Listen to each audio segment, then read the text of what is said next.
वळूयात पुढच्या बातमीकडे। सध्या देशातील कोरोनाच्या सक्रिय रुग्णसंख्या पाहता चौथ्या लाटेची चर्चा सुरू आहे। देशभरात कोरोनाची सक्रिय रुग्णांची संख्या आज 4302 पर्यंत पोहोचली आहे। भारतात कोरोनाचे सर्वाधिक रुग्ण हे केरळमध्ये आहेत। महाराष्ट्र, गुजरात, दिल्ली, पश्चिम बंगाल या राज्यांमध्ये सर्वाधिक कोरोना रुग्ण आहेत। केरळनंतर महाराष्ट्रात सर्वाधिक कोरोना रुग्ण आहेत। सध्या महाराष्ट्रात 510 कोरोना रुग्ण आहेत, तर 17 जणांचा मृत्यू झाला आहे।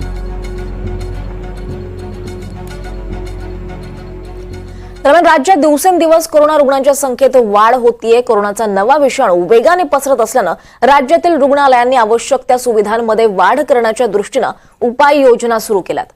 त्याच धर्तीवर मुंबईतील कामा रुग्णालयानं कोरोना बाधित रुग्णांसाठी 30 खाटांचं रुग्ण कक्ष उभारलाय।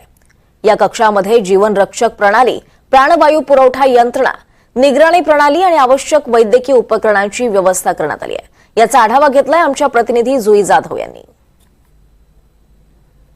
देशात आणि राज्यात कोविड पुन्हा एकदा सक्रिय होत आहेत अशी माहिती मिळते। मात्र त्यासाठी काळजी म्हणून आपण पाहतोय की मुंबईच्या कामा रुग्णालयामध्ये आतापासूनच तयारीला सुरुवात केली गेली आहे। जे लागणारे बेड्स आहेत ते इथे आणून ठेवले गेले आहेत, ऑक्सिजनची सोय केली गेली आणि त्यासोबतच व्हेंटिलेटरची देखील सोय इथे केली गेली आहे। खरं तर जर आपण पाहिलं, मुंबईमध्ये काही रुग्णांचा मृत्यू कोविडमुळे झाल्याची माहिती मिळाली, परंतु काळजी म्हणून दक्षता घेण्यासाठी ही जी तयारी आहे तिथे करण्यात आली आहे। माझ्यासोबत जर आपण पाहिलं इथे तर मग डॉक्टर तुषार पालवे आहेत, जे या सगळ्याची पाहणी करतात, मेडिकल सुपरिटेंडेंट आहेत। आपण त्यांच्यासोबत संवाद साधूया। डॉक्टर, काय सांगाल, कोविड पुन्हा एकदा सक्रिय होतोय अशी माहिती मिळते। मुंबईमध्ये मृत्यू देखील काही लोकांचा कोविडमुळे झालाय। आपण ही तयारी घेताय, प्रिकॉशन घेतायत, काय अधिकची काळजी घेण्यासाठी तुम्ही इथे प्रयत्न करताय? आता आपल्या कामा रुग्णालयात टोटल 30 बेडची व्यवस्था केली आहे आपण। 20 बेड फॉर द महिलांसाठी आणि 10 बेड पिडियाट्रिक एज ग्रुपसाठी। त्याच्यामध्ये इंटेन्सिव्ह केअरसुद्धा आहे।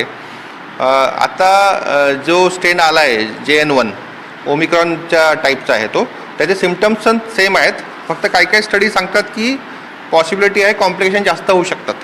म्हणजे जो ब्रेथलेसनेस किंवा पल्मोनरी इडिमा होतो तो थोडा लवकर होऊ शकतो असं म्हणतात। तर लोकांनी घाबरायचं कारण नाही आहे, पण काळजी घेणं महत्त्वाचं आहे।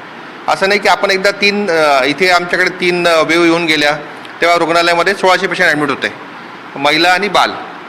तर तेव्हासुद्धा खूप काळजी घेण्यात आली।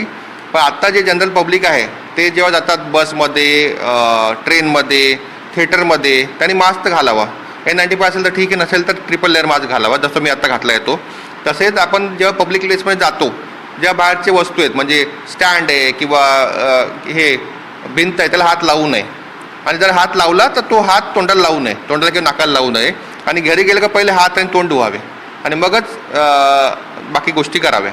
त्यातली जो कंटॅमिनेशन झालेलं असतं आपल्या अंगाला ते निघून जातं। अगदीच आपण पाहतोय की पॅनिक होऊ नका, मात्र काळजी घेणं गरजेचं आहे असं आवाहन डॉक्टरांनी नागरिकांना केलं आहे, मुंबईकरांना केलं आहे। मात्र सज्ज सगळेच झाले आहेत। जरी कोविड आता सक्रिय नसला आणि होणार नाही अशी अपेक्षा आणि काळजी नक्कीच नागरिकांनी घ्यायची आहे। मात्र सुसज्जता जी लागते ती सगळी आपण पाहतोय की हॉस्पिटलने केली आहे। व्हिडिओ जर्नलिस्ट अरविंद मोरेसह जुई जाधव, NDTV मराठी, मुंबई।